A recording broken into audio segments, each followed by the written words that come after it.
ibu kepala sekolah, ibu pamong semuanya dan rekan-rekan PPG.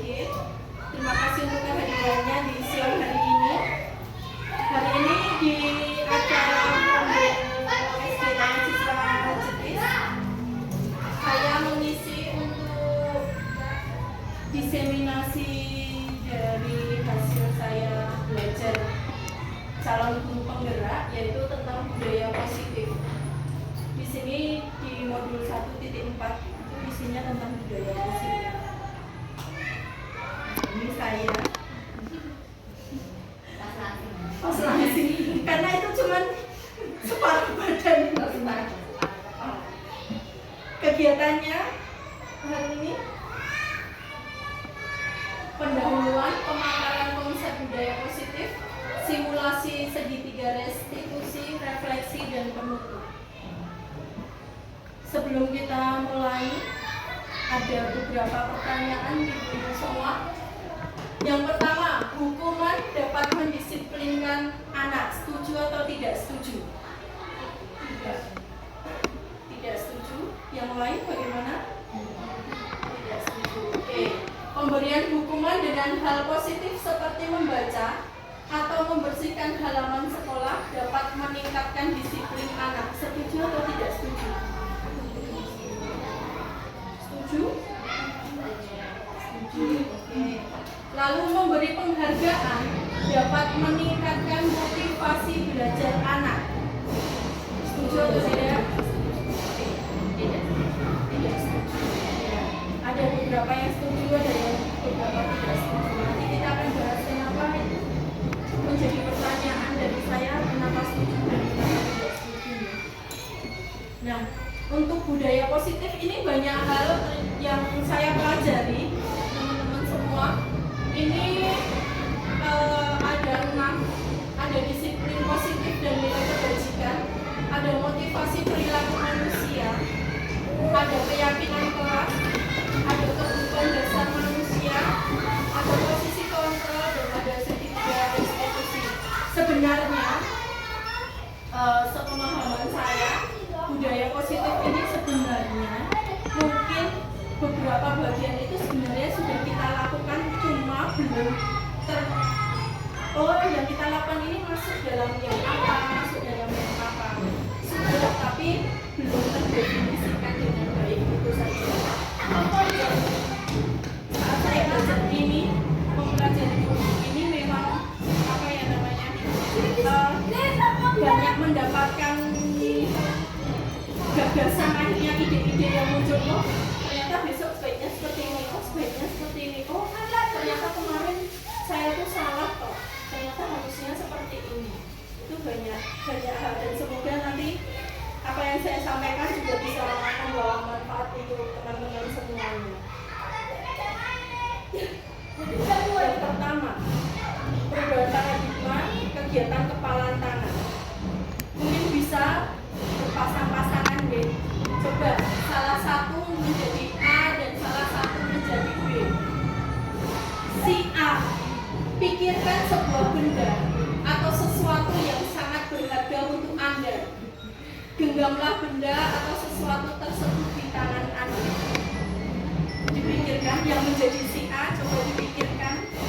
Lalu menggenggam, yang menjadi si A menggenggam.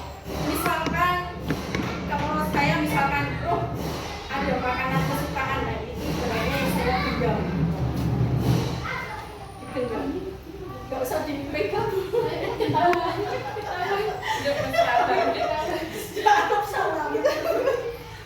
Oke, sudah dibayangkan, sudah dipikirkan apa yang menjadi sesuatu yang berharga.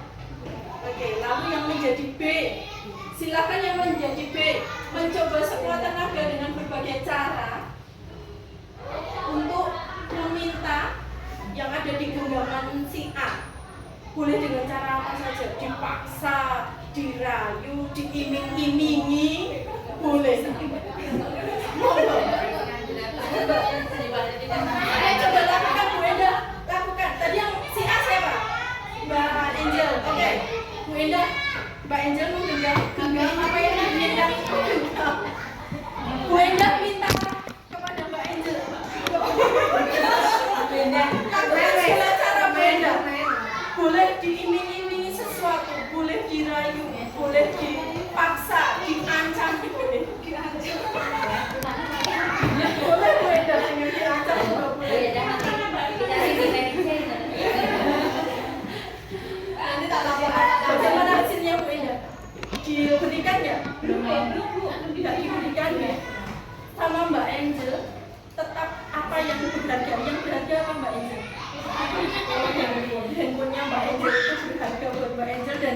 Mbak Angel tidak mau memberikan itu kepada Bu Endah.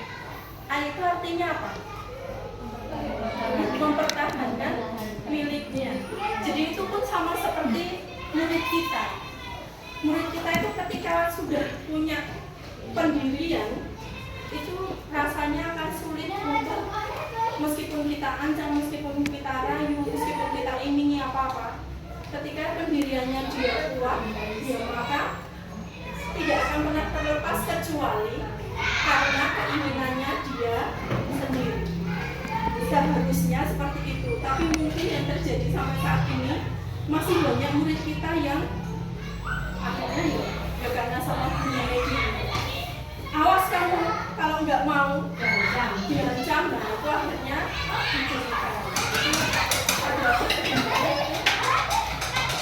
Kalau pendiriannya kuat maka tidak akan kelihatan. Nah ini ada paradigma teori kontrol, ada ilusi guru itu mengontrol murid. Itu mungkin yang kadang terlihat dan kadang kita lakukan sebagai guru mengontrol murid, bahwa yang kamu harus begini, kamu harus begini, kamu harus melakukan ini. Itu adalah ilusi guru mengontrol murid. Lalu juga ada ilusi bahwa kritik dan membuat orang merasa bersalah dalam mengeluarkan karakter. Jadi kepada murid, kamu tuh kenapa sih kok kayak gitu, nggak kasihan kok sama bu guru. Nah itu tuh ternyata juga secara sadar tidak sadar itu terkadang juga kita lakukan. Lalu juga ada ilusi kontrol yang selanjutnya adalah bahwa semua penguatan positif itu efektif dan bermanfaat. Jadi kita memberikan penghargaan, kita dorong anak itu positif, efektif dan bermanfaat. Lalu juga ada ilusi bahwa orang dewasa memiliki hak untuk memaksa. Kadang secara tidak langsung kita memaksa murid kita untuk melakukan sesuatu. Nah itu adalah paradigma atau ilusi. Selanjutnya harapannya ketika kita setelah mempelajari ini akan ada perubahan paradigma belajar dari yang tadinya, ada transformasi dari yang tadinya pendekatan belajar secara tradisional menjadi lebih holistik dan memandang murid itu sebagai subjek belajar yang aktif. Jadi mungkin ini memang sudah digaungkan pemerintah dan selama ini sudah berusaha kita lakukan bahwa murid itu sebagai pusatnya kita. Jadi semua pembelajaran kita itu berpusat pada murid. Dan dalam membangun budaya positif, sekolah dapat menyediakan lingkungan yang positif, aman dan nyaman agar murid itu mampu berpikir, bertindak dan menciptakan sesuatu itu dengan merdeka, mandiri dan bertanggung jawab. Menurut Stephen R. Covey itu mengatakan, bila kita ingin membuat kemajuan perlahan, sedikit-sedikit, ubahlah sikap atau perilaku Anda. Namun, bila kita ingin memperbaiki cara-cara utama kita, maka kita perlu mengubah kerangka acuan kita. Ubahlah bagaimana Anda melihat dunia, bagaimana Anda berpikir tentang manusia. Ubahlah paradigma Anda, skema pemahaman dan penjelasan aspek-aspek tertentu tentang realitas. Jadi kalau kita ingin membuat kemajuan, ya mau nggak mau yang harus berubah adalah diri kita sendiri dulu. Kalau diri kita sendiri dulu belum mau berubah, maka akan sangat sulit untuk kita bisa merubah atau mengubah dan membuat kemajuan lingkungan di sekitar kita. Jadi memang yang paling utama adalah diri kita sendiri dulu yang berubah. Nah, kita akan masuk ke materi yang pertama tentang disiplin positif. Disiplin positif itu berasal dari bahasa Latin disiplina yang artinya belajar. Makna kata ini berkonotasi dengan disiplin diri dari murid-murid Sokrates dan Plato. Menurut bahasa itu sebenarnya disiplin diri membuat orang menggali potensinya menuju sebuah tujuan apa yang dia hargai. Namun di dalam budaya kita sekarang ini atau di dalam budaya kita ini, makna disiplin telah berubah menjadi sesuatu yang dilakukan seseorang pada orang lain untuk mendapatkan kepatuhan. Jadi mungkin yang menyebabkan ketika kita memiliki tata tertib sekolah itu kenapa masih banyak murid yang melakukan pelanggaran tata tertib, itu karena disiplin mereka masih bukan berasal dari diri mereka sendiri. Jadi bukan tumbuh dari kesadaran diri mereka sendiri untuk disiplin. Jadi masih dari untuk mendapatkan atau untuk mematuhi orang lain. Berarti orang lain di sini adalah pihak sekolah.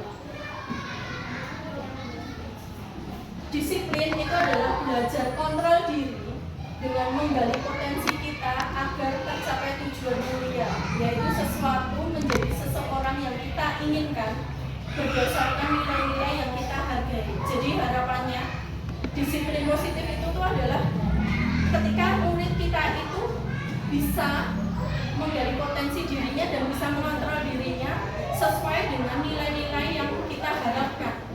Jadi misalkan inginnya anak itu, murid itu bisa menghargai, berarti bagaimana cara kita memunculkan disiplin positif agar murid itu menghargai, ya memang karena diri mereka, dari dalam diri mereka sendiri, bukan karena takut sama guru. Lalu yang kedua ada nilai-nilai kebajikan universal. Itu sangat banyak. Nilai kebajikan adalah sifat-sifat positif manusia yang merupakan tujuan mulia yang ingin dicapai setiap individu.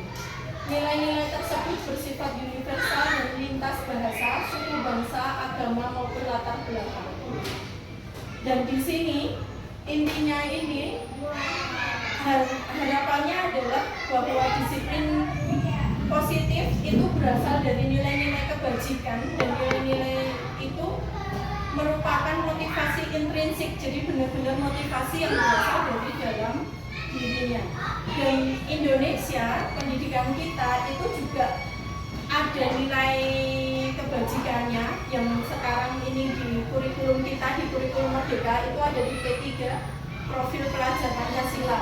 Ada beriman, bertakwa kepada Tuhan Yang Maha Esa dan berakhlak mulia, ada mandiri, bernalar kritis, berkebinekaan global, bergotong royong, dan kreatif. Jadi nilai kebajikan universal yang begitu banyak sebenarnya juga termasuk ada di profil pelajar Pancasila di pendidikan kita, di kurikulum Merdeka ini. Lalu untuk motivasi perilaku manusia, merdeka menurut Ki Hajar Dewantara, mungkin ini bagi kita sudah tidak asing ya. Jadi menurut Ki Hajar Dewantara, merdeka itu artinya tidak hanya terlepas dari perintah, tetapi juga cakap untuk memerintah dirinya sendiri. Jadi merdeka itu bukan berarti benar-benar hanya bebas, tapi dia juga cakap memerintah diri sendiri atau bisa mengontrol dirinya sendiri. Itu menjadi harapan dari Ki Hajar Dewantara. Nah ini di sini yang tadi tentang yang sempat di pertanyaan pemantik ya, kalau kita memberikan penghargaan pada anak itu seperti apa. Ternyata penghargaan itu berlakunya sama dengan hukuman, karena intinya itu adalah untuk meminta atau membujuk seseorang atau murid untuk mematuhi yang orang yang memberikan penghargaan, meskipun memang caranya berbeda. Kalau yang hukuman itu menimbulkan rasa takut, tapi kalau penghargaan menimbulkan rasa senang, tapi itu tidak akan bertahan lama, dan kesenangan anak tersebut hanya akan berlaku sama si pemberi penghargaan. Jadi kalau yang lain tidak memberi penghargaan, kecenderungannya adalah anak tersebut juga tidak akan patuh kepada orang lain. Itu adalah tentang penghargaan. Jadi ternyata penghargaan itu hanya jangka pendek sebenarnya, seringnya, kecuali akan kita lakukan terus menerus bisa menjadi jangka panjang karena kita melakukannya terus menerus. Ternyata penghargaan dan menghukum itu sama. Penghargaan itu mengurangi ketepatan, penghargaan tidak efektif, dan penghargaan merusak hukuman. Dalam arti begini, ketika kita memberikan penghargaan, lalu suatu saat kita tidak lagi memberikan penghargaan kepada murid kita, maka yang ada itu bisa menimbulkan kekecewaan di murid kita bahwa kok aku nggak dikasih hadiah lagi toh sekarang. Ternyata itu seperti itu, meskipun sebenarnya penghargaan yang tidak berwujud barang pun itu bisa kita lakukan. Misalkan mengapresiasi ketika dia bisa melakukan sesuatu yang melihat hanya dari dirinya yang tadinya dia nggak bisa menjadi dia bisa, itu kita cukup memberikan pujian. Kalau menurut saya itu masih bisa diterima. Tapi kalau misalnya seringnya dalam bentuk barang, yang dikhawatirkan adalah akhirnya nanti si anak tidak bisa menerima itu. Selanjutnya, nah ini ternyata penghargaan juga menurunkan kualitas, penghargaan mematikan kreativitas, dan juga penghargaan mengurangi motivasi intrinsik. Seringnya nanti ketika anak itu melakukan sesuatu hanya karena dia mendapatkan penghargaan, ketika dia tidak lagi kegiatan itu tidak mendapatkan penghargaan, bisa jadi anak tersebut dia akan nggak mau ikut, ngapain kalau nggak dapat apa-apa. Dan seringnya beberapa kali itu yang saya temui, misalkan ada kegiatan apa nggak ada hadiahnya kok, ngapain ikut, misalkan seperti itu. Ternyata itu memang salah satu pengaruh dari penghargaan itu. Meskipun ada baiknya, kalau menurut saya semua itu tetap ada yang baik, ada yang buruknya. Tapi ternyata saya juga baru tahu bahwa ternyata penghargaan itu ada efeknya juga, ada efek buruknya juga. Lalu bentuk apresiasi, lalu mungkin akan lebih baik kita bentuknya apresiasi, dan kalau bisa itu dilakukan secara khusus atau secara pribadi. Jadi mengapresiasi anak tapi secara pribadi. Ketika anak tersebut bisa, terus kita di sebelahnya atau bagaimana, ya sih, terus udah selesai, yuk silakan lanjutkan. Itu bisa memacu anak untuk lebih, oh ternyata aku dihargai sama guru. Lalu juga lakukan kepada semua murid. Jadi siapapun itu, mau itu anak yang memang secara kognitif dia memang lebih tinggi dari teman-temannya, ataupun yang secara kognitif dia lebih rendah, atau bahkan karena sekolah kita ini termasuk tidak sedikit anak yang berkebutuhan khusus, maka bahkan kepada anak yang berkebutuhan khusus pun alangkah lebih baiknya juga akan kita tetap berikan penghargaan. Dan itu kita lakukan konsisten, tidak cuma sekali di sip, tapi besoknya di pelajaran yang selanjutnya ya udah diemin aja, ketika buku aku bisa loh, saya bisa mengerjakan ini, oh iya cuma kita gitu. Jadi mereka sebenarnya tidak hanya anak sih, kalau menurut saya ya, semua orang itu selalu butuh validasi. Itu nanti kita akan masuk ke materi selanjutnya, ada itu butuh untuk divalidasi keberhasilan melakukan sesuatu itu memang iya. Jadi apresiasi yang konsisten dan tidak harus selalu berwujud barang atau benda itu bisa meningkatkan motivasi intrinsipnya.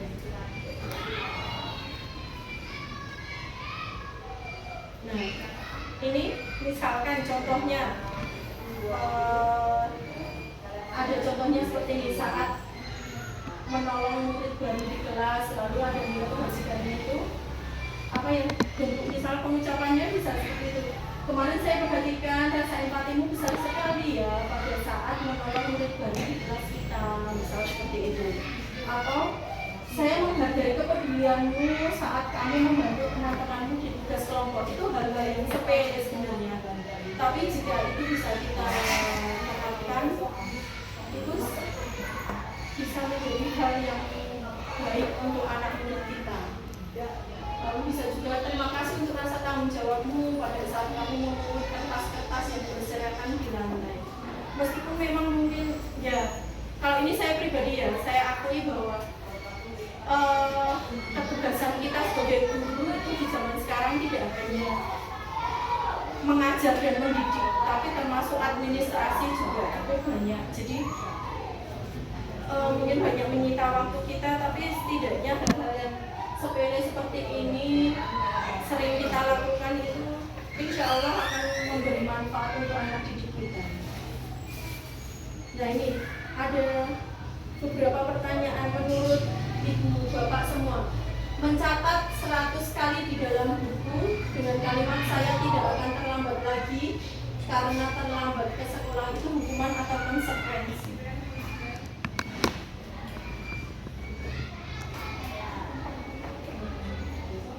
Hukuman atau konsekuensi itu?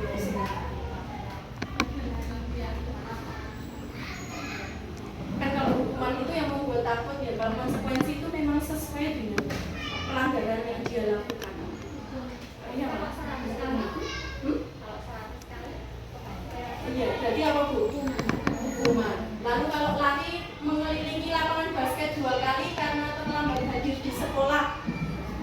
Kalau anak SD ya lumayan ya. Lapangan basket ini lapangan basket yang beneran luas loh kuliah. 2 kali kuliah bagaimana? Menurut kuliah? Murid diminta untuk push up 15 kali karena tidak menggunakan masker ke sekolah. Menggantikan kertas tugas teman yang telah dicoret-coret. Konsekuensi. Membersihkan tumpahan air di meja tulis karena tersenggol pada saat belajar. Konsekuensi. Murid disuruh untuk mengenakan sepatu seharian di sekolah karena untuk ini maaf kurang ya, murid disuruh untuk tidak mengenakan sepatu seharian di sekolah karena tidak mengenakan sepatu hitam. Lari mengelilingi lapangan basket 2 kali karena terlambat 10 menit untuk pelajaran PJOK. Kita lihat.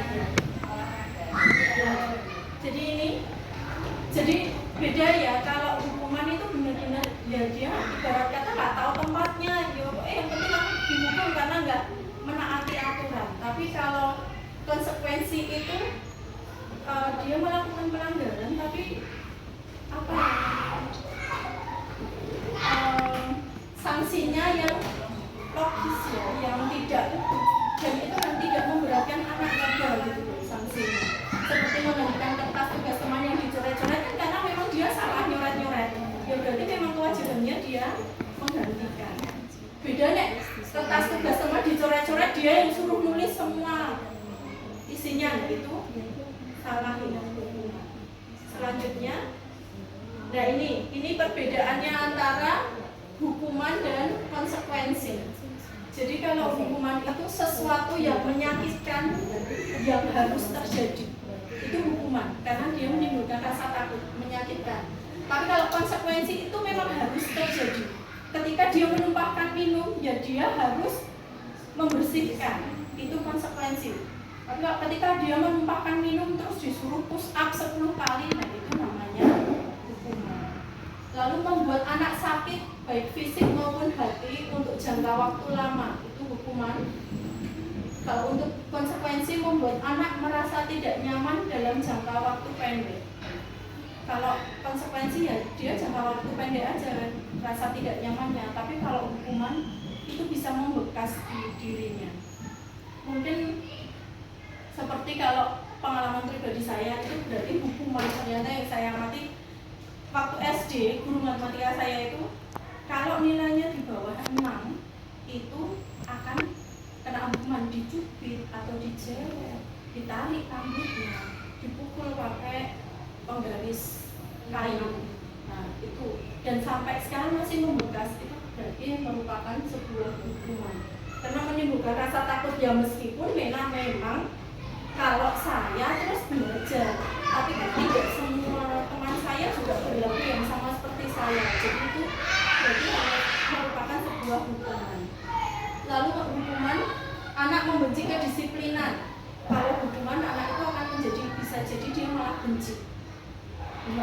ya selamanya bisa jadi malah melanggar.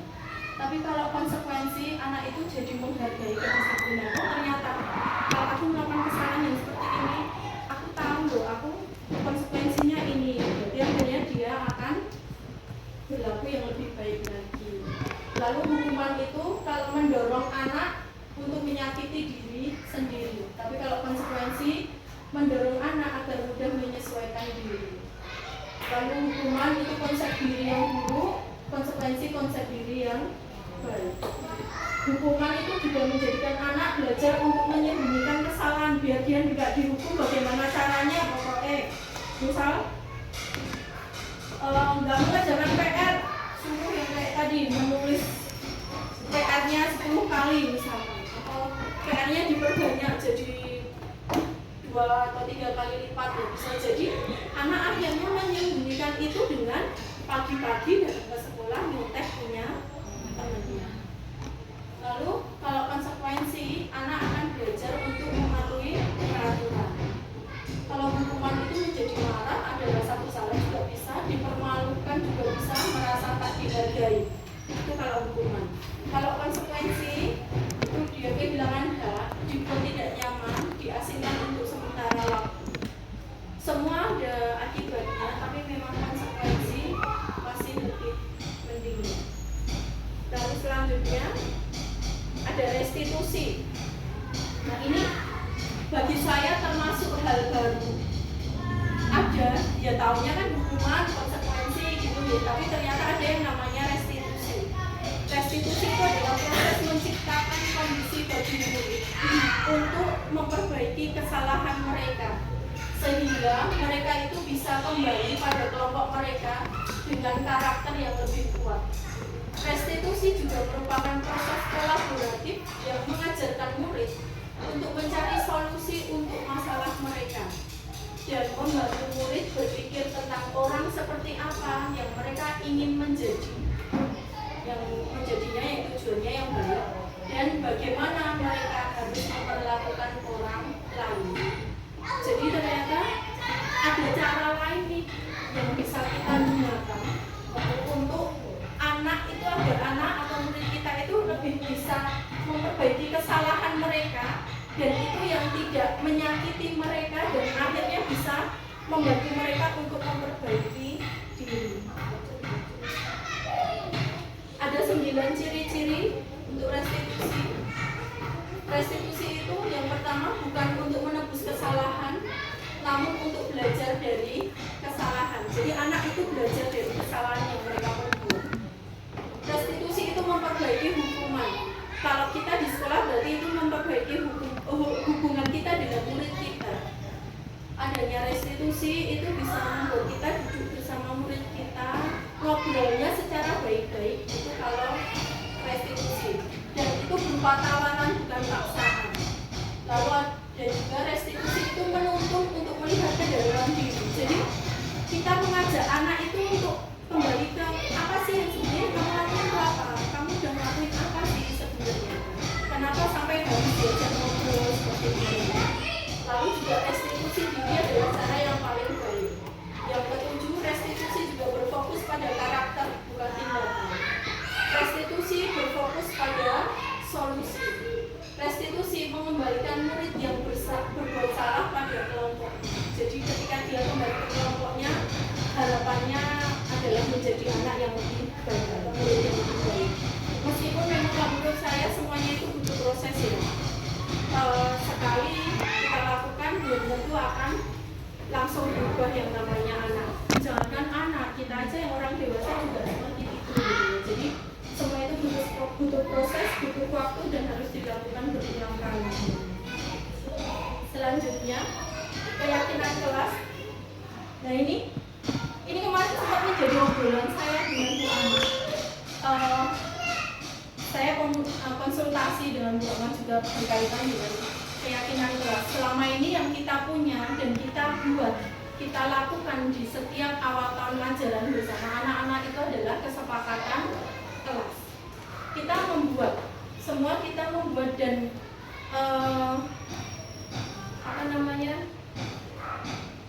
kata-kata yang kita buat itu sebisa mungkin berupa kalimat positif.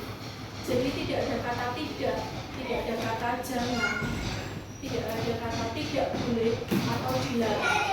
Jadi kalau pemahaman saya seperti itu, apakah di kelas yang lain juga sama? Kata-katanya tidak ada negatifnya. Ya, tidak ada negatifnya. Jadi ya, dan ternyata kesepakatan kelas dan keyakinan kelas itu ada hubungannya, tapi apa yang namanya keyakinan kelas ini lebih tingkatannya itu lebih mendalam daripada kesepakatan kelas. Jadi ini dulu ya, masuk ke sini lagi, nanti balik ke situ. Dan ini ada beberapa pertanyaan. Kalau menurut Bapak Ibu semua, mengapa kita memiliki peraturan harus menggunakan helm bila mengendarai kendaraan roda 2?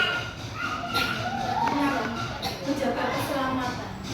Yang kedua, mengapa kita memiliki peraturan 3M, menggunakan masker, mencuci tangan, dan menjaga jarak 1,5 meter? Untuk apa dulu? Menghindari virus atau untuk kesehatan kita ya.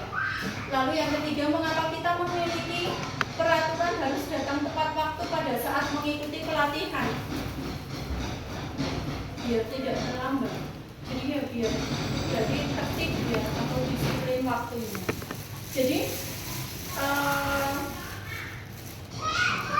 ketika kita ada serangkaian peraturan atau sebenarnya kesepakatan kelas ini juga seperti peraturan kelas, hanya saja kalau kesepakatan kelas kita lakukan, kita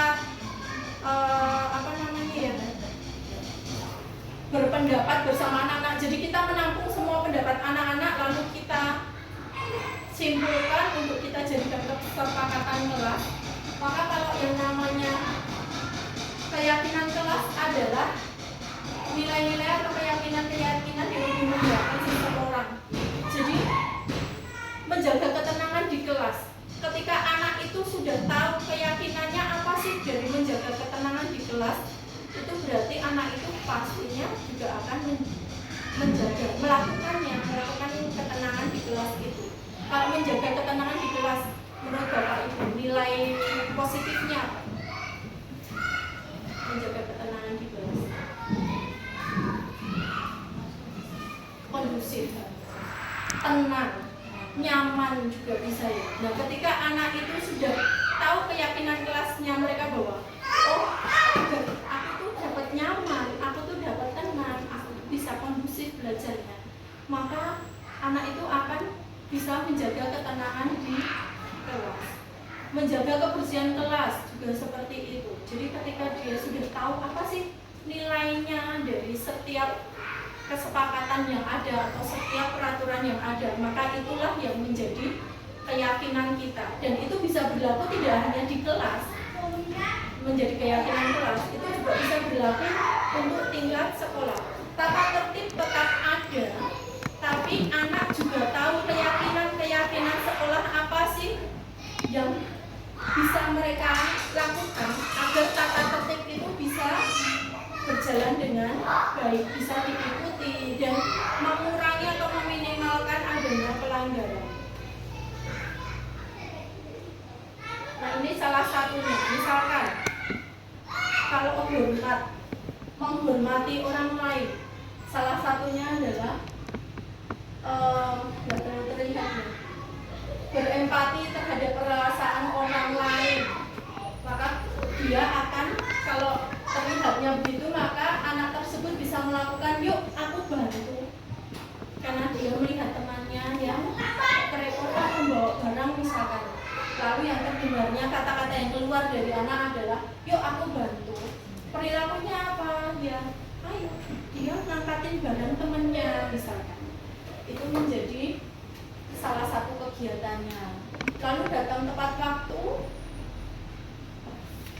terlihatnya itu menghormati orang lain, lalu tidak tepat waktunya, berarti dia sering terlambat, dan terus seperti itu ya. Lalu misalkan salim sama gurunya, terlihatnya ya dia menghormati guru tersebut, terdengarnya apa? Selamat pagi Pak, pagi Bu. Itu terdengarnya. Perilakunya apa? Ya perilaku ketika dia saling itu. Jadi itu adalah hal sederhana yang bisa kita lakukan untuk mendalamkan ke anak tentang keyakinan kelas kita. Ada kesepakatan kelas, tinggal nanti sama anak-anak kita cari keyakinannya apa, nilainya, nilai dari setiap kesepakatan yang ada itu apa aja sih. Nah itu untuk terus kita yakinkan mereka, dan ternyata keyakinan kelas itu pun harus berkala kita review. Jadi saya baru tahu bahwa sebenarnya keyakinan kelas, atau kalau kita bikin kesepakatan kelas ini aja, ini tuh harus kita review secara berkala. Misal 2 bulan sekali atau mau berapa sebulan sekali, sambil melihat apakah anak-anak benar-benar bisa melakukan sesuai kesepakatan yang dibuat bersama atau tidak. Kalau tidak, itu karena apa? Apa penyebabnya? Apakah mungkin bagi mereka itu masih kurang? Itu nantinya bisa ditambahkan di situ. Ternyata memang harus mereview. Jadi tidak selama 1 tahun ya kesepakatan kelasnya ini. Jadi kalau saya pribadi sampai saat ini memang ini masih apa ya? Ternyata tahun yang lalu itu ya saya kesepakatan kelasnya ini ya udah ini. Jadi setelah mempelajari problem ini, semoga nanti bisa saya bersama anak-anak mereview itu. Nah sekarang coba kalau ibu-ibu selalu kembalikan buku ke tempatnya, keyakinan kelasnya apa kira-kira? Nilainya, nilai positifnya atau nilai kebajikannya, tanggung jawab. Lalu kalau dilarang mengganggu orang lain, menghargai, hadir di sekolah 15 menit sebelum pembelajaran dimulai, disiplin, dilarang melakukan kekerasan,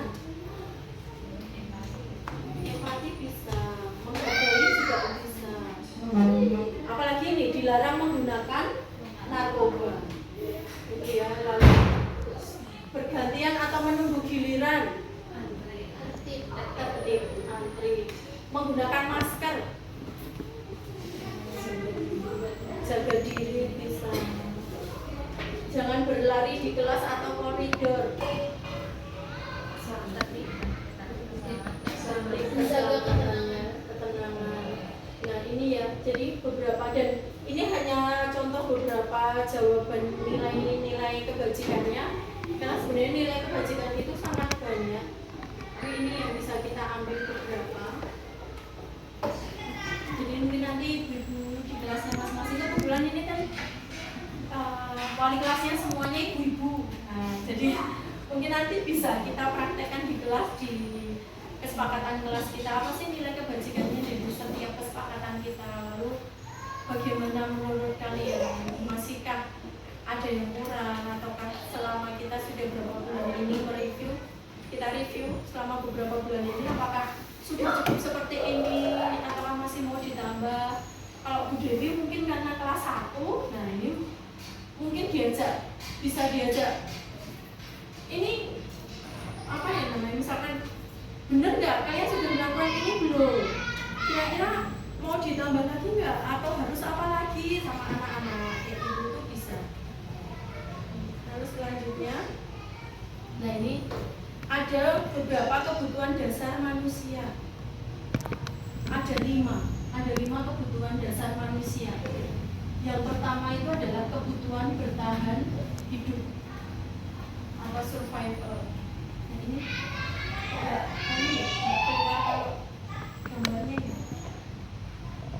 Oke, nggak apa-apa, ini aja. Kebutuhan itu ada 5. Yang pertama bertahan hidup.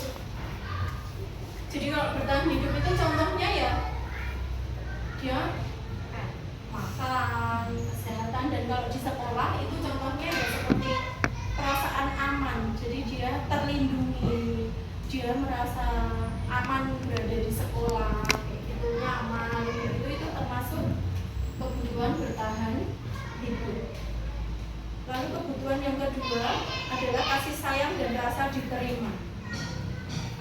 Ini banyak, kalau bisa kita lihat banyak ya, misalkan anak yang sering ngelenggar ke gurunya itu juga bisa jadi menjadi salah satu kebutuhan dia untuk merasa disayangi. Lalu juga terkadang secara tidak kita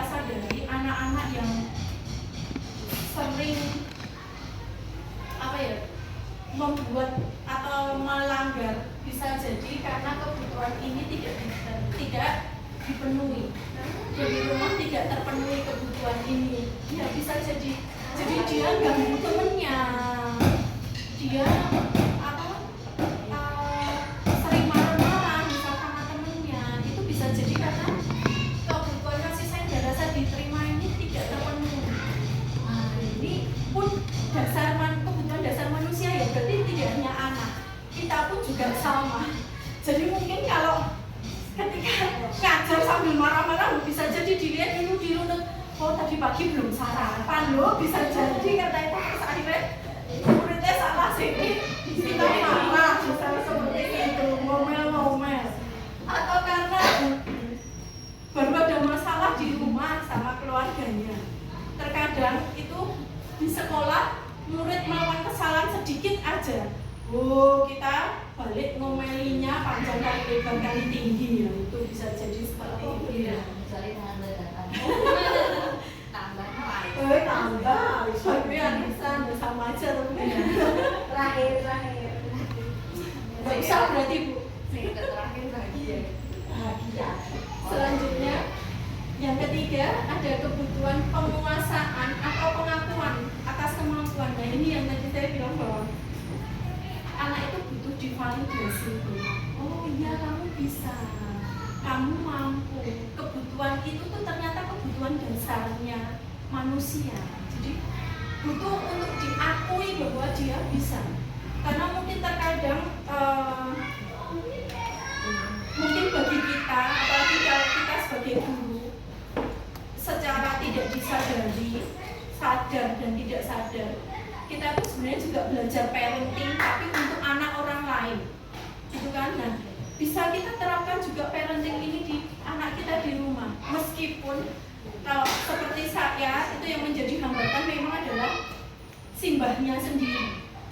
Jadi misalkan dari saya tuh sebenarnya anak itu biar bisa melakukan sesuatu, ya kalau dia nggak bisa didiemin dulu. Misalkan dia nggak bisa, diemin dulu, nggak usah dibantu dulu sampai dia bisa, baru kita akui, kita apresiasi kebisaannya dia apa. Tapi terkadang kalau simbahnya anak-anak itu lebih ya, ketika anak ini nggak bisa ngapain aja, misalnya pakai baju sendiri nggak bisa, dia mau nyoba, tapi kadang simbahnya udah langsung, udah sini tak pakein. Anak nggak akan pernah belajar kalau seperti itu. Ya selamanya dia akan seperti itu ya. Jadi pengennya memang seperti itu, tapi ternyata itu yang anak-anak atau manusia, kita pun itu membutuhkan untuk divalidasi bahwa kita tuh sebenarnya bisa loh. Jadi kita tuh diberi kesempatan untuk menunjukkan kemampuan kita. Nah, seperti saya ada di depan ini tuh kesempatan. Jadi apa ya namanya, kita sama-sama, saya berarti sudah berbagi praktik baik, ibaratnya gitu nih, berbagi praktik baik apa hasil yang saya peroleh. Nah ini kesempatan untuk saya. Kedepannya, Kamis depan bisa jadi teman yang lain yang akan melakukan hal yang serupa, nggak harus presentasi seperti saya, tapi misal kuliah, ngajari Bapak Ibu semuanya tentang simpul dalam pramuka itu ada banyak, dan kuliah ngajari kita semua. Itu sudah namanya memberikan kesempatan kepada beliau untuk menunjukkan kemampuannya. Dan apa ya namanya, meskipun terkadang ya nggak hanya ibu-ibu semua, saya juga terkadang kalau ditunjuk nggak mau, tapi sebenarnya mendasarnya, di dasarnya kita itu tuh kita butuh untuk diakui bahwa kita mampu. Jadi Bu Ina, tidak ada kata tidak bisa Bu Ina, semua itu pasti bisa Bu Ina. Seperti Bu Endah juga bisa menemani saya di les matematika. Bu nggak bisa, tapi pasti bisa karena belajar. Kalau untuk masalah kurus, nah itu saya juga merasa sampai sekarang tidak bisa Bu Ina. Susah ini bisa menambahkan bisa. Iya betul. Di sini tuh mindsetnya sebenarnya pengen bisa, kurus bisa, tapi sampai sekarang saya belum berhasil. Nah itu mungkin bisa jadi besok pembelian besok Misamah yang berbagi tips, atau Bu Dewi berbagi tips untuk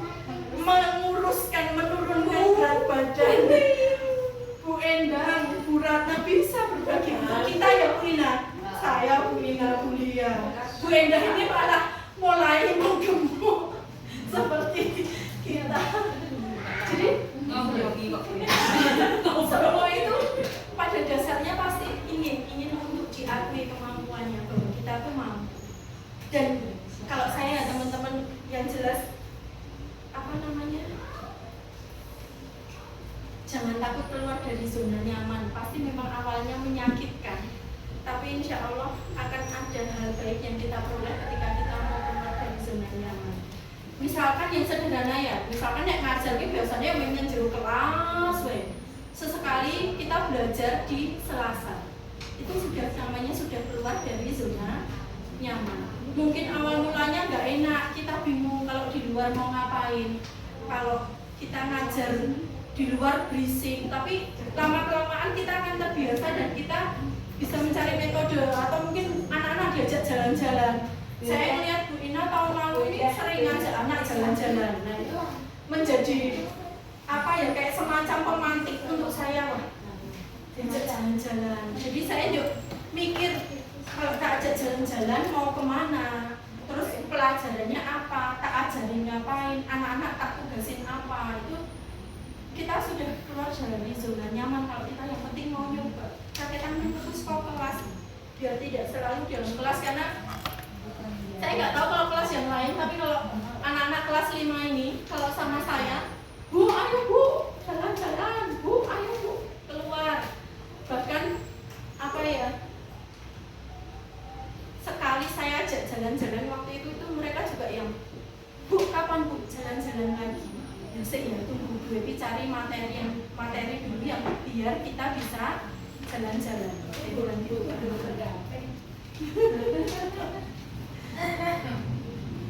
Oke, selanjutnya ada kebebasan. Jadi kebebasan ini ternyata menjadi kebutuhan mendasar kita, bahwa kita itu berhak untuk menentukan pilihan kita. Kita pengennya apa, kita mau apa. Jadi terkadang memang ya, mengapa banyak hal yang kita pelajari, termasuk di kurikulum Merdeka, terus anak pembelajaran berdiferensiasi yang pernah disampaikan beberapa sumber, termasuk di Sama waktu itu kan yang membuat anak diberi beberapa kesempatan gitu loh. Jadi konten berarti ya gak hanya nonton video, gak hanya baca buku, tapi beberapa hal. Terus misal pas belajar ada anak yang sambil praktek, ada anak yang sambil mendengarkan gurunya. Ternyata itulah termasuk di kebutuhan kebebasan. Jadi anak itu pengennya sesuai ininya dia, seperti yang tadi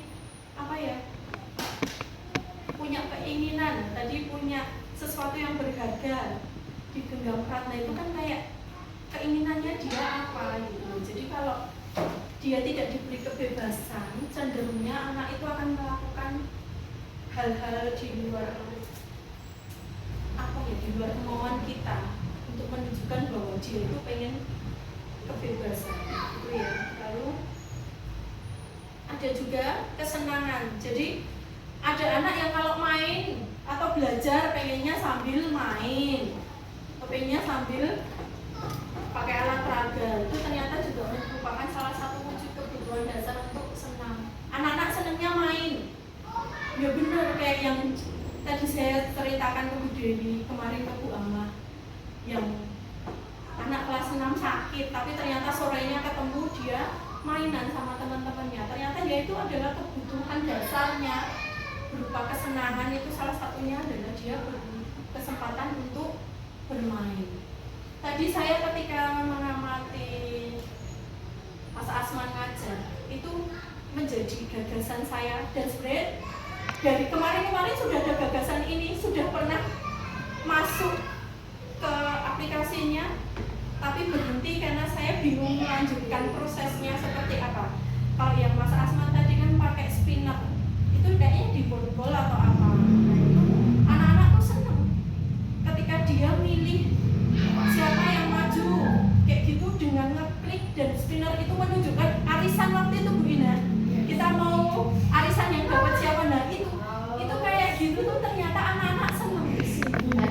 Lagi Mas, lagi Pak, lagi milih lagi. Nah ketika temennya yang disuruh ngeklik, wah kamu, ini kamu, itu ternyata jadi di dalam pembelajaran kita ada bermainnya, itu menarik buat mereka.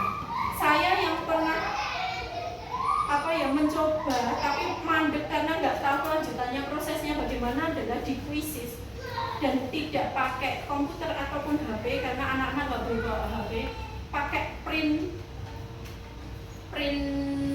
kayak barcode. Jadi nanti tinggal anak-anak itu dikasih kertas barcode-nya yang menunjukkan pilihan jawabannya A, B, C, D. Nanti diputar bentuknya yang bagaimana, ini huruf, oh ini berarti pilihannya A, ini B, ini C, ini D. Itu juga bisa menarik untuk anak. Jadi evaluasi tapi bentuknya dengan bermain. Nah mungkin ayo Bapak Ibu semuanya, nah, ini Mbak PPG juga boleh, nanti bisa kami contoh juga. Mau besok Mas Asman ngajarin saya juga boleh loh Mas Asman. Ini jadi hal yang sebenarnya menarik untuk anak-anak ya, karena kan apalagi ya kita GSM kita Gerakan Sekolah Menyenangkan, ajarannya dari Ki Hajar Dewantara sendiri juga bahwa ya sekolah itu kan taman kita untuk bermain. Jadi pokoknya yang penting itu namanya paling nggak dari gagasan, kita punya gagasan apa, pelan-pelan kita wujudkan, itu juga sudah keluar dari zona nyaman. Seringnya saya mungkin memang masih gagasan ya, cuman memang harapannya nantinya akan bisa saya realisasikan gitu. Itu menyenangkan loh, anak-anak sambil bermain tadi menyenangkan. Nah, selanjutnya ini ada 5 posisi kontrol guru. Ada 5 posisi. Ada penghukum, pembuat rasa bersalah, sebagai teman, sebagai pemantau, dan sebagai manajer. Kira-kira Bapak Ibu, ini ya. Jadi kalau penghukum yang jelas itu, pokoknya seenaknya nyeneni kayak guru saya waktu itu, yaitu pokoknya salah, pokoknya raih untuk biji, raih untuk dapat hukuman, misal seperti itu penghukum. Lalu kalau pembuat rasa bersalah, Bu Happy itu kecewa loh, kamu tuh kok bisa kayak gini, gak biasanya loh kamu kayak gini, kok sekarang kamu jadi kayak gini tuh kamu kenapa? Ternyata itu masuk ke pembuat rasa bersalah. Lalu kalau teman ya, wah masa kamu gitu aja gak mau sama Bu Happy loh ini, biasanya kamu juga apa cerita sama Bu Happy, sekarang gak mau cerita. Nah itu ternyata masuk ke teman. Tapi kalau pemantau itu misalkan anak melakukan kesalahan, dia, kamu tadi ngapain? Kesalahanmu apa? Konsekuensinya apa? Atas apa yang kamu perbuat? Nah itu pemantau dia. Jadi dia itu datar dan dia hanya memantau. Lalu kalau manajer itu dia lebih yang tadi apa yang terjadi, apa yang kamu lakukan, menurutmu tindakanmu tadi bagaimana, lalu sebaiknya apa yang kamu lakukan, kedepannya kamu mau bagaimana. Itu adalah posisi manajer. Meskipun karena memang kalau dari materi ini, teori ini yang paling baik yang manajer nih. Tapi kalau menurut saya tidak setiap saat memang manajer itu bisa dilakukan, karena memang butuh proses, dan terkadang kan kita di keadaan tertentu butuh waktu yang cepat untuk menyelesaikan. Mungkin di situ kita bisa turun menjadi pemantau atau sesekali kita menjadi teman. Tapi harapannya mulai dari sekarang kita bisa meminimalkan kita sebagai penghukum dan pembuat rasa bersalah, karena itu efeknya ternyata memang membekas banget untuk anak-anak. Tapi kalau sebagai teman, ya dia kan senang sama guru itu, tapi efeknya adalah senangnya cuma sama guru itu, belum tentu sama guru yang lain dia bisa terbuka misalkan. Nanti yang memantau, ya anak akan kaku juga terhadap gurunya, karena gurunya hanya saklek itu ya, maksudnya wajahnya yang datar, dia enggak yang benar-benar secara personal dan segala macam. Tapi kalau manajer kita jadi kayak teman, tapi kita membatasi diri gitu loh. Kalau sebagai manajer kita mendekati, ngomongnya yang halus, ngomong yang lembut, tapi kita tetap membatasi diri kita sebagai teman anak kita. Jadi anak akan tetap tahu bahwa ini guruku. Jadi ketika guru lain yang melakukan itu, dia bisa menerima karena memang dia, oh yang guruku yang guru itu, ya dia sebagai guru kok kemarin karena aku lakukan kesalahan, misalnya seperti itu. Lalu selanjutnya, nah misalkan ini ada yang saya kecewa sekali dengan kamu, itu yang membuat rasa bersalah, kamu tidak pernah benar melakukannya, itu mendukung. Ayolah lakukan demi ibu atau bapak, itu teman. Apa kamu akan mendapatkan stiker bintang hari ini? Itu berarti pemantau. Tapi kalau bagaimana kamu bisa menyelesaikan masalah ini? Jadi anak yang diminta untuk cari solusinya. Jadi kita membimbing anak untuk menemukan solusinya. Itu berarti sebagai manajer. Nah, ini Bapak Ibu, segitiga restitusi. Ini adalah salah satu hal ending dari modul yang saya pelajari kemarin, modul 1.4, dan tentang segitiga restitusi ini ada di posisi manajer kalau menurut saya nih. Ini tidak bisa ditahan ya. Bentar. Ada videonya sebenarnya, cuma di bagian mana ya? Oh, nanti di ending berarti. Oke, nanti dulu saja. Ini nanti saya ada video contoh, nanti kita lihat ya. Ya belum sesuai, cuman saya mencoba mengikuti alurnya. Jadi ada tahapan dalam evaluasi diri. Jadi segitiga restitusi itu sebenarnya seperti anak diajak untuk mengevaluasi dirinya sendiri. Apa yang terjadi dengan dirinya, apa yang sudah dia lakukan, dan bagaimana memperbaiki itu. Ini ya, ini. Nah, tadi kan kemudian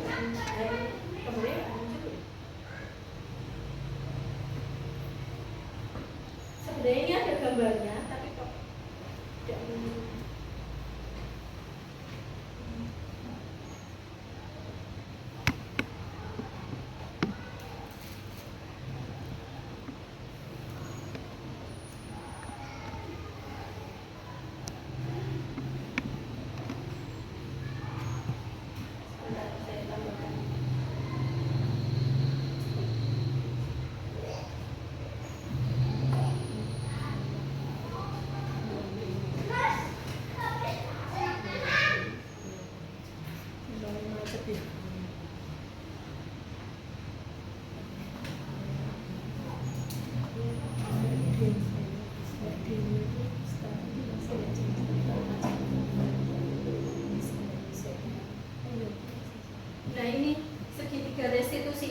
yang pertama menstabilkan identitas, lalu ada validasi tindakan yang salah, dan menanyakan keyakinan. Jadi menstabilkan identitas itu ketika kita anak melakukan kesalahan, ini memang kalau segitiga restitusi mungkin seringnya akan dilakukan ketika menghadapi anak yang melakukan kesalahan atau pelanggaran.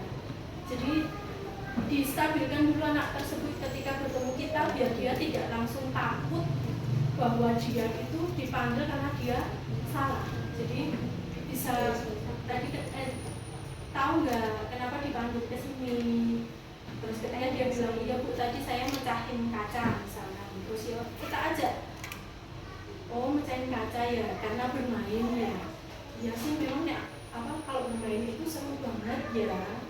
Terus iya Bu, kadang-kadang anak terus akan menjawab apa, terus nanti kita bisa lanjutkan. Iya, bermain itu memang menyenangkan, tapi memang harus ada batasan-batasannya bagaimana bermain itu, gitu kan. Lalu nanti baru masuk ke validasi tindakan yang salah. Terus tadi kenapa kok bisa sampai Bu dipanggil ke sini? Itu karena apa? Benar gitu. Terus dia Bu tadi kan pecahin kaca, bisa sampai pecah kacanya ya tadi main bola dan darahnya kepencet. Nah itu validasi tindakan yang salah. Lalu masuk ke menanyakan keyakinan.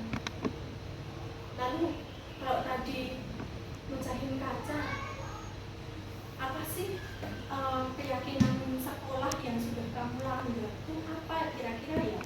Ini enggak. Nanti kalau dia bisa menemukan bermain itu hati-hati misalkan, atau tidak boleh bermain di depan kelas misalnya seperti itu ya. Nanti kalau dia sudah bisa menemukan, kita ajak lagi, oh tahu ya berarti apa kesalahannya, tahu juga apa yang sudah dilanggar, terus sebaiknya bagaimana, apa yang akan kamu lakukan. Bu, saya mau ini Bu, mau ganti kacanya, kan saya yang memutarakan, padahal saya tahu kalau saya salah. Sebenarnya di segitiga restitusi itu harapannya itu sampai anak itu bisa menyadari kesalahannya dan dia tahu apa yang harus dilakukan untuk memperbaiki kesalahannya. Lalu nanti dilanjutkan, oke, bagus kalau tahu, terus semoga nanti kedepannya nggak kayak gitu lagi ya. Sebaiknya besok lagi bagaimana? Iya Bu, besok lagi misalkan biasanya kalau mau main bola di halaman saja Bu, yang jauh dari kaca, biar saya nggak mecahin kaca lagi. Besok saya kalau main harus lebih hati-hati. Nah, itulah yang namanya segitiga restitusi. Harapannya seperti itu. Memang prosesnya panjang dan jangan ibu-ibu saya aja juga merasa bahwa bisa nggak ya kalau melakukan ini, apalagi kalau dihadapkan seperti kita yang masalah itu nggak cuma hadir seminggu sekali, tapi dalam satu hari itu bisa jadi beberapa masalah muncul dari banyak anak yang berbeda. Tapi memang segitiga restitusi ini menjadi salah satu strategi yang diharapkan bisa dilakukan Bapak Ibu guru untuk menyelesaikan masalah bersama murid agar tidak menimbulkan trauma untuk anak, dan juga membuat anak itu bisa belajar refleksi dan evaluasi diri tentang kesalahannya. Jadi anak bisa belajar dari kesalahan yang sudah dia perbuat. Harapannya ketika anak itu bisa belajar dari kesalahan yang dia buat, maka selanjutnya dia akan tidak mengulangi lagi. Harapannya seperti itu. Nah, ini banyak, tapi ini adalah paparan dari yang tadi saya sampaikan. Nah, ini ada video sebenarnya. Semuanya. Ini adalah contoh tugas saya kemarin. Tugas yang kemarin saya kirim, saya memang ya tetap belum baik dan akan terus belajar. Ini namanya belajar. Tahu nggak namanya belajar?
kira-kira kalau kayak gini nanti bagus nggak sih perjalanan semuanya kalau keyakinan dasar terus tidak dilakukan harus ya nggak bagus ya, berarti lain-lain apa yang akan bisa dilakukan.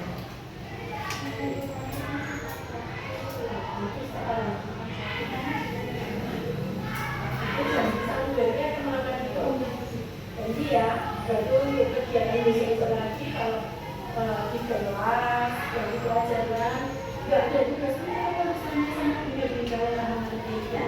Oke, jadi sampai oke, terima kasih Mbak Sari, beristirahat.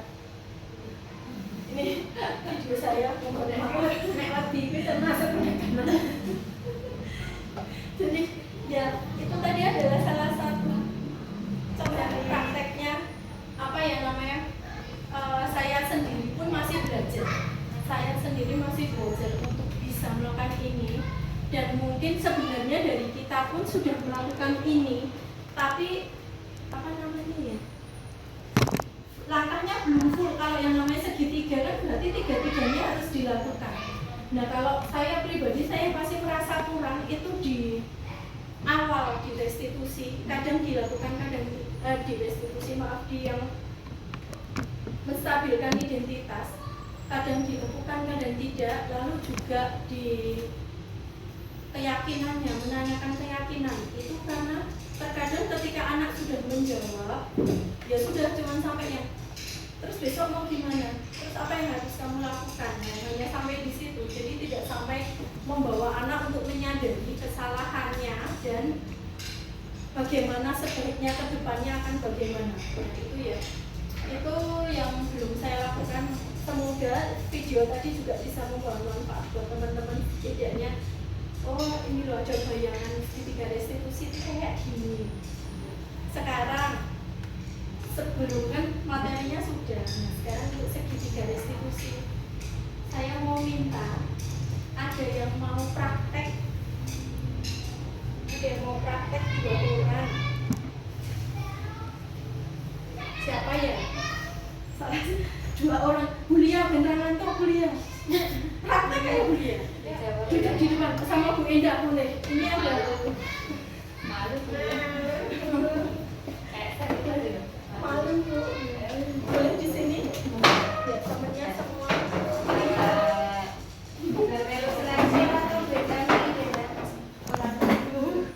Orang-orang kok naik ya pengen.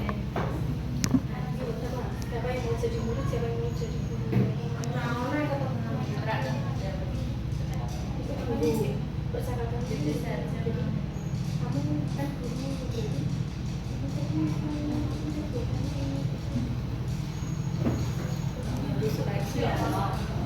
ya kayak dialog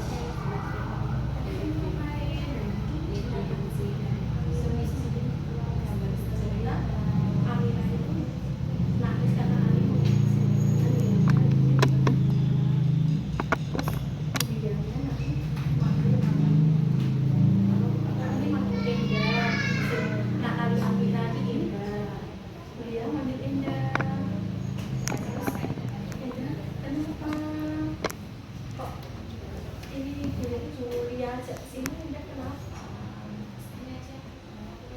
muridnya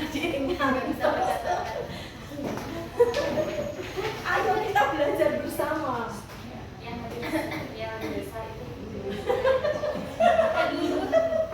Berarti muridnya Lia, Jumune, Endah, usia coba Bu.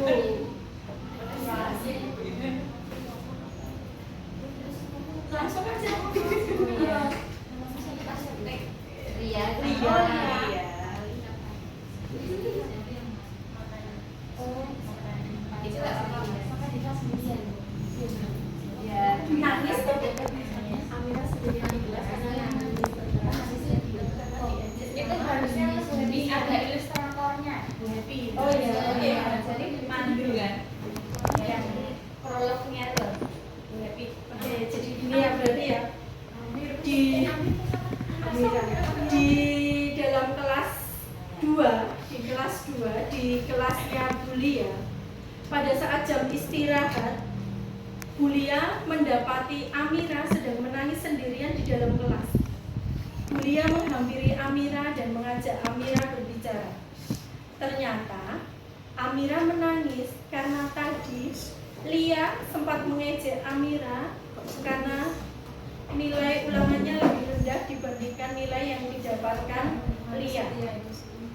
Bu Endah sebagai guru merasa ada keyakinan kelas yang tidak diikuti oleh Lia, dan akhirnya sepulang sekolah Bu Endah mengajak Lia untuk berbicara. Nanti keyakinan sekolah yang tidak diikuti. Sekarang Bu Endah. Amira, Lia. Lia, kenapa kamu menangis? Lia itu pembuli. Lia, kenapa tadi Amira tadi kenapa?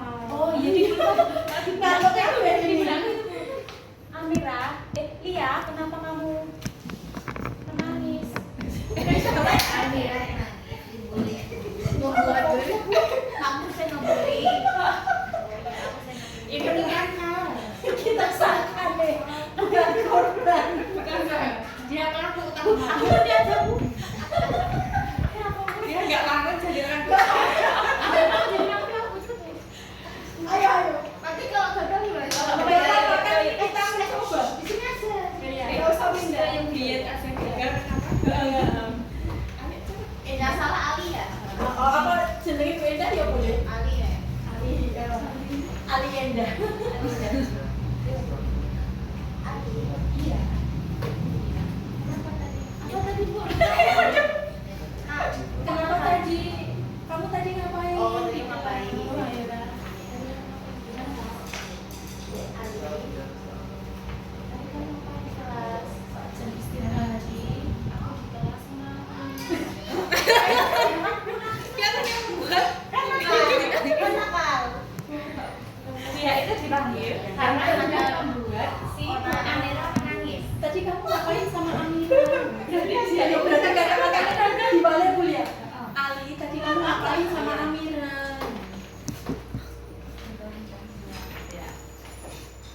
Ali, tadi kenapa kamu sama Amira?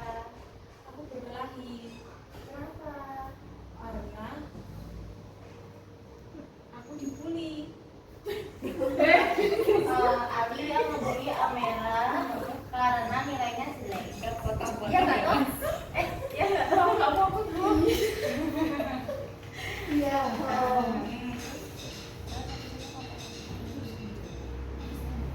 Kesalahannya apa? Berarti Ali tahu kesalahannya apa? Di mana? Tahu. Apa? Karena tadi ngecek. Oh ya karena tadi ngecek Bu. Sampai bikin Amira nangis. Iya sampai bikin Amira nangis Bu. Sobat Poli nggak boleh diulang ya. Nanti setelah ini Amiranya dipanggil aku minta maaf. Oke? Ya Bu. Oke, ya. Terima kasih. Mohon maaf sudah gagal fokus ya. Semakin siang ya Bu. Oke, saya sudah sibuk. Oke, itu tadi salah satu praktek untuk segitiga restitusi. Nanti bisa Bapak Ibu yang lain dipraktekkan ya. Oke. Sorry. Ada beberapa hal untuk refleksi sebelum saya tutup. Mohon dituliskan di sini di warna apa nih? Terserah ya. Mau di warna Susah menentukan. Apa ini? Bu, ini dituliskan. Saya nanti kita tempel besertanya ke Mawis.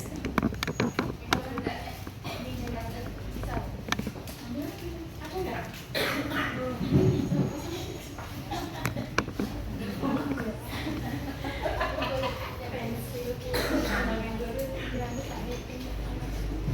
Jangan bertambah kok ya ini berbayar. Saya kadang yang dibayar. Orang salah. Bu, dengan kalau mau panggil panero aku ya ekonomi ya Bu ya. Iya. Nah, ini beda? sebenarnya memang masih paling enggak sederhana dan tidak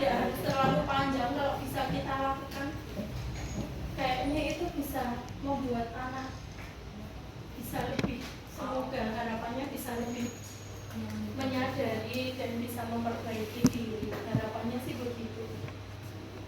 Karena dulu itu siapa ya? Murid dulu angkatannya Okta, Seva itu kalau melakukan kesalahan tapi dia dikasih taunya seperti agak dimarahin, dia nggak mau nih. Seva, Sodik itu juga Seva itu ketika dengan nada pelan, anak itu malah lebih bisa mengena gitu loh. Jadi mungkin apa ya, bisa menggunakan cara-cara efektif, termasuk salah satu caranya, salah satu strateginya itu dengan segitiga restitusi. Itu menjadi salah satu strategi.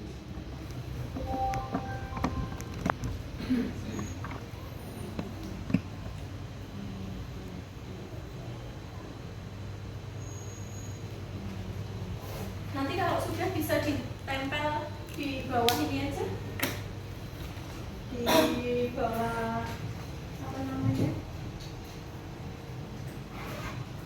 di bawahnya sini gitu. Jadi nanti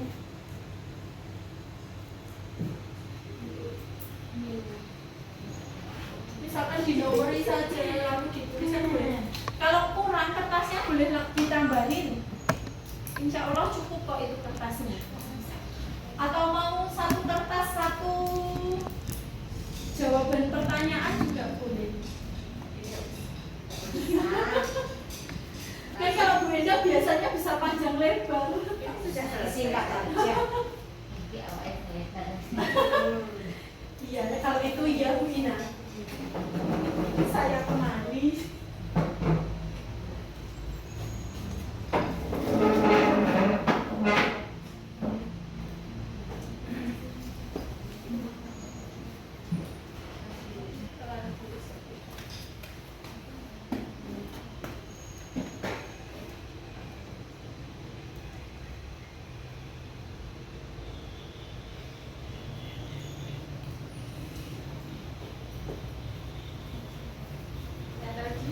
Di bawah layarnya aja Bu.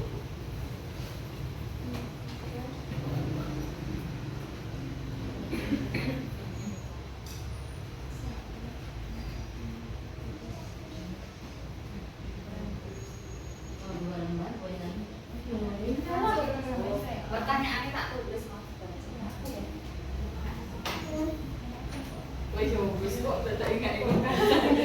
Gak apa-apa Bu Ina, kalau sudah ditempel Bu Ina.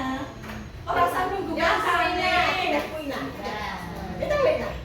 Dadak golek kanca lho Bu Ina, ki senengane lho. Enggak bukan. Lagi cepet. Mergane sak biasa. Cepet garap tugas itu. Gak rampung masuk gak rampung ya. Wis. Enggak ada Pak Febri tak tutup loh. Pak Febri nanti tak Kurang ekstra. Oh iya, tak tutup. Oh, klambine senang kene. Ya, mau ditambah? Kurang. Itu apa sih ada lagi? Ini. Bulane nang aja iki nek cecake nggone adikku sepupu. Semoga Mama Iya. Namanya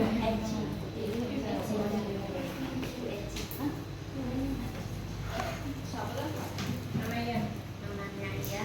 Iya. Oke. Salah itu. Tadi sik bapak ada ngomongin Pak.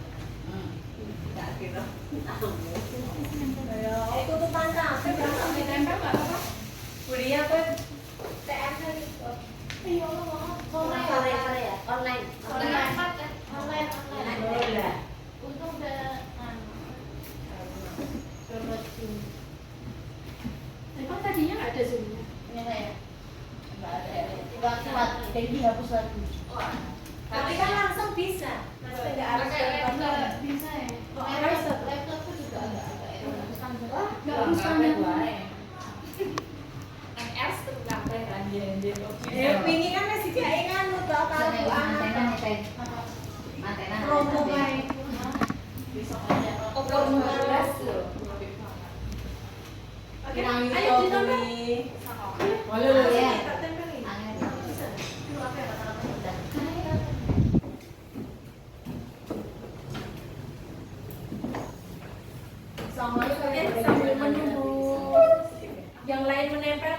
penutup dari saya.